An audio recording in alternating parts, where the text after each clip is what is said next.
Emily felt she was losing control of her life, with the fear of death becoming her constant companion. Night draped the suburbs of Portland, Oregon, in a thick fog. The moon, hidden behind heavy clouds, barely lit the old streets, where the air smelled of pine needles and wet asphalt. In a two-story house surrounded by tall firs, Emily lay in bed, her eyes tightly shut. Her breathing was uneven, her fingers clutching the edge of a thin blanket, her heart pounding as if trying to break free from her chest. Every night, nightmares haunted her, terrifying visions that left the sensation of real death. In her dreams, she drowned in the icy waters of Lake Tahoe, feeling the current pull her under. Or she saw the headlights of a pickup truck blinding her on a deserted road, followed by sharp pain and darkness. Sometimes a stranger's knife pierced her body, and she woke up screaming, drenched in cold sweat. These dreams didn't just scare her, they drained her, stealing her strength, hope, and peace. Emily was 32.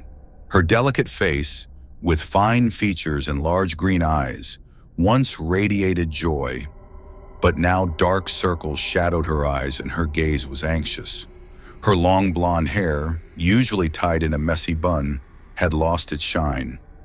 Emily was a loving mother to 5-year-old Oliver, an energetic boy with curly hair and curious blue eyes, and the wife of Jake, a tall man with broad shoulders and a reserved smile. Jake, a 35-year-old engineer, was practical, dismissive of superstitions, and believed all problems could be solved with logic. Their home in Portland's suburbs, cozy with wooden furniture and children's drawings on the walls, seemed perfect. But lately, it was filled with tension. She couldn't remember the last time she slept well. Each morning began with the feeling that she had survived another death. Her hands trembled as she prepared breakfast for Oliver, peanut butter toast, his favorite. Her voice grew softer when Jake asked what was wrong. He tried to support her, suggesting rest or a doctor's visit, but his skepticism made things worse. "You just need to sleep," he said, not grasping that her fear ran deeper than fatigue. Emily knew something dark and inexplicable was pursuing her, beyond mere dreams. Her thoughts circled around one idea: seeking Madame Clara, a 60-year-old woman living on Portland's outskirts in an old wooden house shrouded in legends. Locals whispered that Clara could read fates and lift curses. Emily had once laughed at these stories, but now, with fear gripping her soul, she saw Clara as her last hope. The next morning, Emily woke early. The sun barely pierced the heavy curtains, and the house was silent except for Oliver's soft breathing. She dressed quietly, pulling on jeans and a sweater, and set out for Madame Clara's. The road wound through old streets where asphalt cracked and tall pines hummed in the wind. Clara's house stood apart, surrounded by dense forest. The wooden steps creaked as Emily climbed the porch. Inside, the air smelled of lavender and wax. Old photographs in wooden frames adorned the walls, and a large window offered a view of the dark forest. Madame Clara, with neatly pinned hair streaked with gray, sat at a wooden table cluttered with candles, dried herbs, and ancient books. Her white linen blouse gleamed in the soft light, and her piercing blue eyes radiated wisdom and warmth. Clara greeted Emily with a gentle smile, but her voice was firm, as if she already knew what brought the young woman. "Sit, dear," she said, gesturing to a chair with an embroidered cushion. "Tell me what troubles you." Emily sat, her knees trembling. She began recounting her nightmares, her voice breaking as she described the cold of Lake Tahoe, the roar of the pickup truck, the pain of an imagined knife. Tears rolled down her cheeks as she confessed, "I wake up feeling like I've actually died. I'm so tired, Madame Clara. Please help me." Clara took her right hand. Her fingers, slender and warm, firmly grasped Emily's palm. She studied the lines on her skin, as if reading an invisible book, and finally whispered, "There's a woman influencing you through your husband. Her ill intentions poison your dreams. sapping your strength. Emily paused, her thoughts turning to her mother-in-law, Margaret Wilson. This stern woman with short gray hair and cold gray eyes had never hidden her dislike for Emily. From the first day of their marriage, she criticized everything: how Emily raised Oliver, cooked dinner, or dressed. Her words were sharp, like blades, wounding Emily's confidence. "My mother-in-law, Margaret Wilson, she doesn't like me," Emily admitted, lowering her gaze. "Could it be her?" Clara nodded, her eyes narrowing. "Avoid her for 3 days. If you feel better, she's the cause. Then come back, and I'll tell you what to do next." Emily felt a faint spark of hope.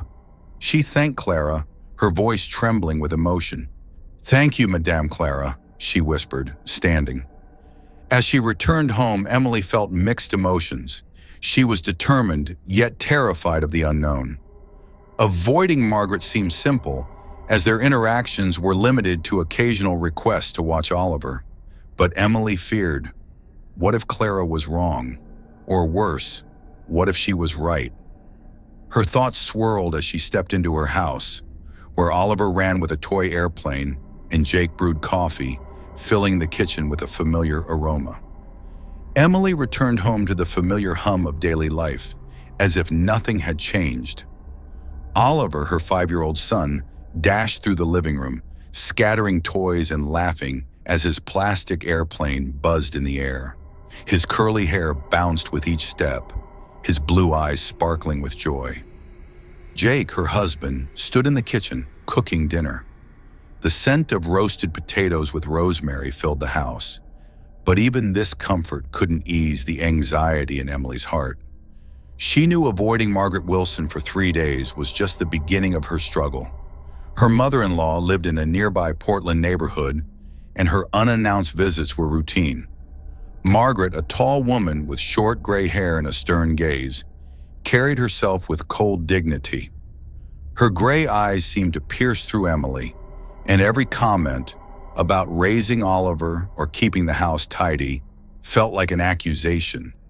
Emily tried to focus on household tasks, but her thoughts kept returning to Madame Clara's words. She imagined Margaret wishing her harm, a thought that made her shudder. Her reflection in the mirror was alarming. Pale face, dark circles under green eyes, dull blonde hair.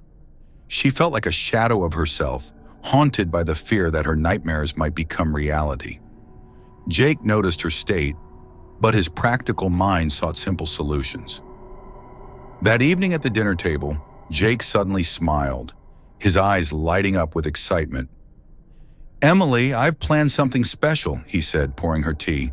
"The day after tomorrow, we're going to Crater Lake, just the 2 of us. It's my gift for our anniversary. I booked a cottage at a resort with a romantic dinner and forest walks. Mom will come watch Oliver. Everything's arranged." Emily's heart sank. A trip with Jake was her dream. They rarely had time alone since Oliver's birth. But meeting Margaret could ruin Clara's advice. She searched for an excuse, her voice trembling as she spoke. "Sorry, honey, but we can't go. I booked a hair appointment for the weekend."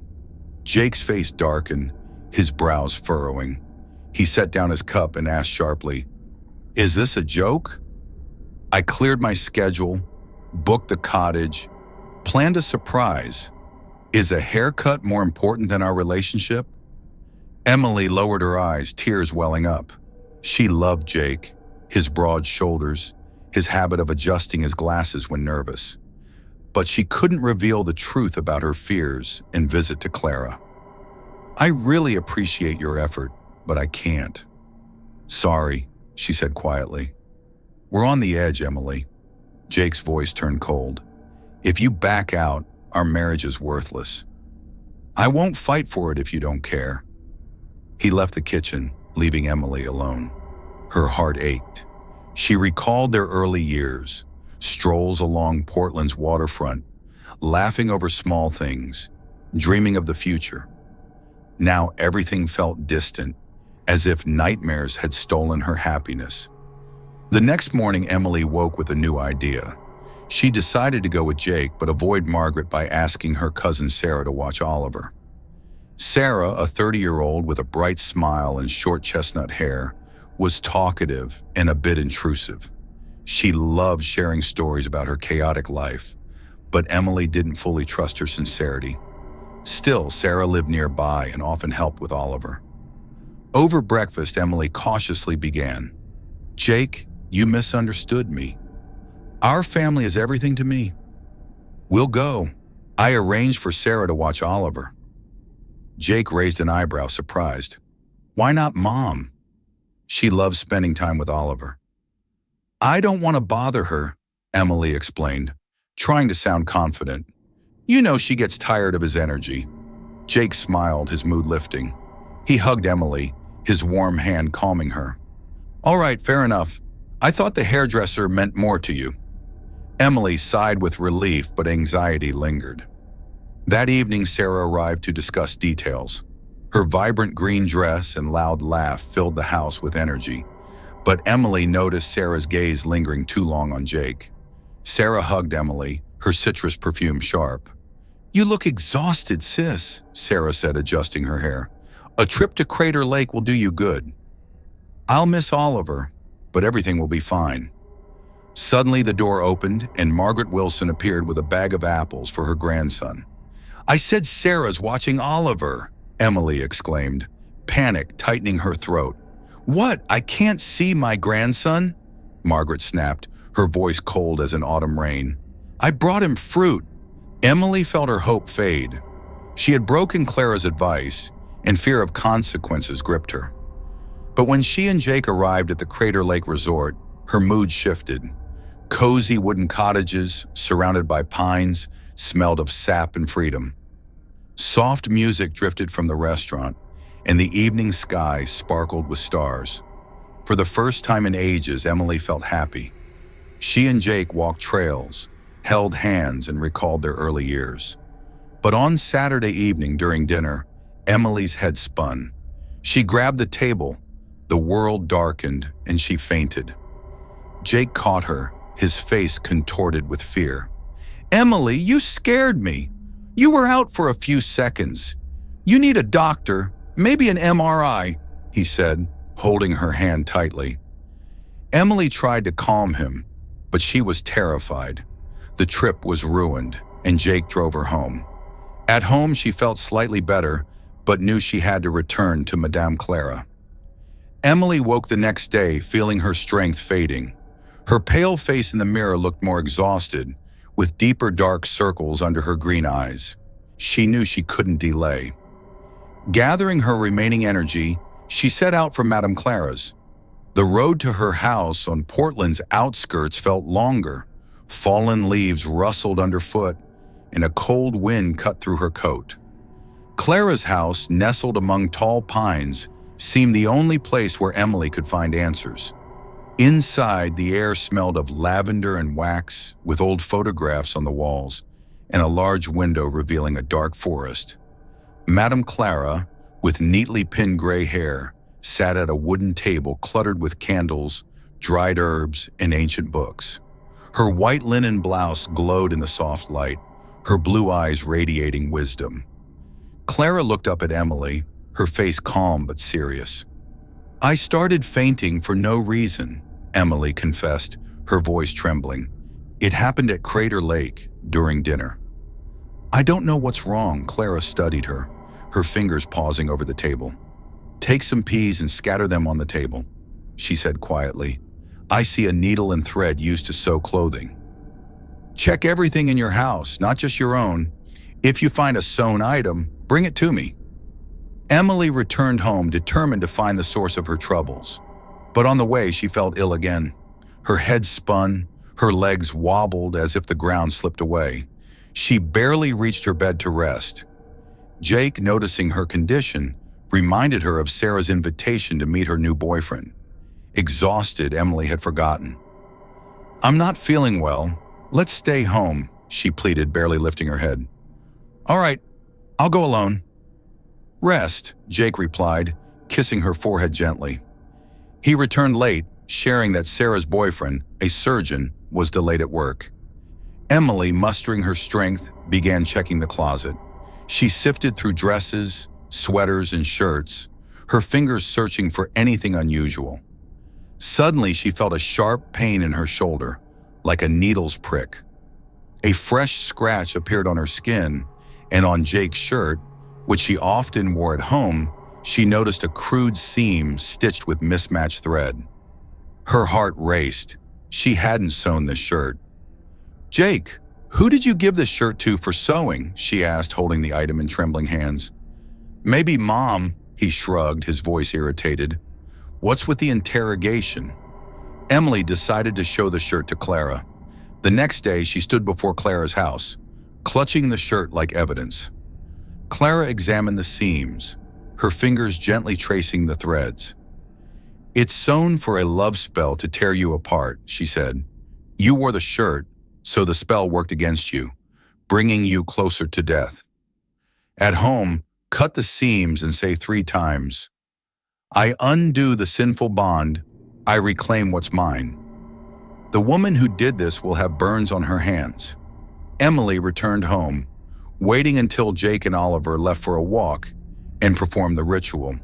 Her hands shook as she cut the seams with small scissors, repeating 3 times, "I undo the sinful bond, I reclaim what's mine." With each word, she felt a weight lift from her shoulders, the air growing lighter. Soon, the family prepared for Oliver's birthday. Emily planned a small party, inviting only close relatives. The house filled with laughter and the scent of chocolate cake. Oliver, in a festive shirt, unwrapped gifts, his eyes shining. Jake helped in the kitchen, his smile warming Emily. Suddenly, Margaret Wilson cried out, clutching her hand. "Get burn ointment," she shouted, her face twisted in pain.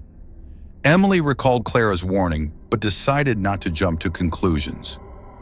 During the party, she spotted a magazine photo Sarah had claimed was her boyfriend.